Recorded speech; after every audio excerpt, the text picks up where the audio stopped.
Party head quarters ఇక్కడ న్యూఢిల్లీలో inaugurate చేయడం జరిగింది. దీనికి నామకరణం ఇందిరా భవన్ అని చేయడం జరిగింది. ఈ కార్యక్రమంలో ఈరోజు నేను భాగం అవ్వడం చాలా సంతోషకరం. ఈ building Congress party head quarters గా ఇప్పటి నుంచి నిలవబోతుంది. ఇది ఒక బిల్డింగ్ మాత్రమే కాదు, ఇటుకలతో కట్టింది కాదు అని ఈ బిల్డింగ్ లోపల చూస్తే ఎవరికైనా అర్థమవుతుంది. దీని లోపల కాంగ్రెస్ లెగసీని అంతా ఎంత వివరంగా దృశ్యాలతో చూపించగలరో అద్భుతంగా అందంగా చేయటం జరిగింది. అంత అద్భుతంగా చరిత్రనంతా కాంగ్రెస్ పార్టీ చరిత్రనంతా దీంట్లో పొందుపరచడం జరిగింది.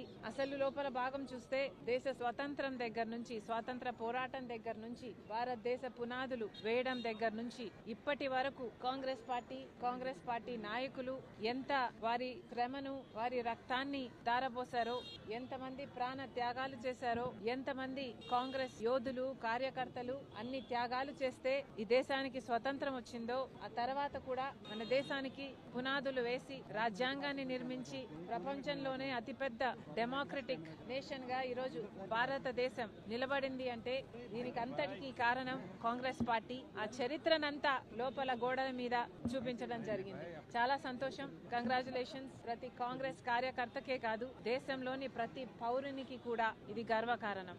ఈ సందర్భంగా ఒక మాట చెప్పాలనుకుంటున్నాం.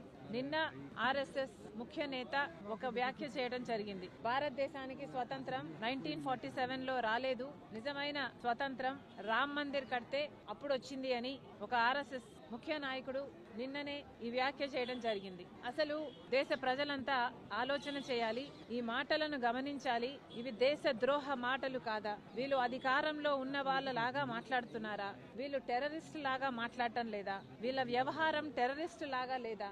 మన దేశానికి స్వతంత్రమే రాలేదని 1947 లో లాంటి వ్యాఖ్యలు చేస్తున్నారు. రామ్ మందిర్ కట్టినప్పుడే స్వతంత్రం వచ్చింది అని మాట్లాడుతున్నారంటే వీళ్ళ విజ్ఞత, వీళ్ళ ఆలోచన తీరు ఎలా ఉందో ప్రజలు గమనించాలి. నిజంగానే ఆర్ఎస్ఎస్ గాని, బీజేపీ వాళ్ళు గాని స్వాతంత్రం కోసం పోరాటం చేసింది లేదు. కాబట్టి వీళ్లకు స్వాతంత్రం 1947 లో వచ్చింది అంటే నిజంగానే వీళ్ళకు ఆశ్చర్యం కలగడం సహజమే అనిపిస్తుంది.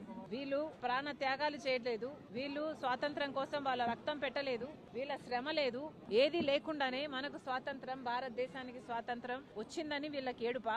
నిజంగానే వీళ్ళు అధికారంలోకి వస్తేనే స్వాతంత్రం వచ్చింది అని మాట్లాడుతున్నారు అంటే ఇది టెర్రరిస్ట్ భాష కాకపోతే ఏమిటి అని అడుగుతున్నాం. మళ్ళీ చెప్తున్నాం, ఒక్క కాంగ్రెస్ పార్టీ మాత్రమే ఈ దేశానికి స్వాతంత్రం కోసం పోరాటం చేయడమే కాదు, రాజ్యాంగాన్ని నిర్మించడమే కాదు, పునాదులు వేయటమే కాదు, ఈ రోజు వరకు కూడా ఇన్ని భిన్న మతాలు, కులాలు, భాషలు, ప్రాంతాలు ఉన్న దేశాన్ని ఏకంగా ఉంచుతున్న, రాజ్యాంగాన్ని కోసం కొట్లాడుతున్న ఏకైక పార్టీ ఈ రోజు కాంగ్రెస్ పార్టీ. మన బిడ్డల ఎంప్లాయ్మెంట్ కోసం అయితేనేమి, మెహంగాయి కోసం అయితేనేమి, మన దేశంలో ప్రేమను, సోదర భావాన్ని నిలబెట్టడం కోసం అయితేనేమి ఈ రోజు కొట్లాడుతున్న ఏకైక నాయకుడు రాహుల్ గాంధీ గారు. అలాంటి పార్టీలో నేను భాగమైనందుకు చాలా గర్వకారణం. ఈ రోజు మరి ముఖ్యంగా ఈ కాంగ్రెస్ పార్టీ హెడ్ క్వార్టర్స్ ఈ రోజు ప్రారంభం చేశారు. అందుకు ప్రతి కాంగ్రెస్ కార్యకర్తకి కూడా మనస్ఫూర్తిగా కంగ్రాచులేషన్స్.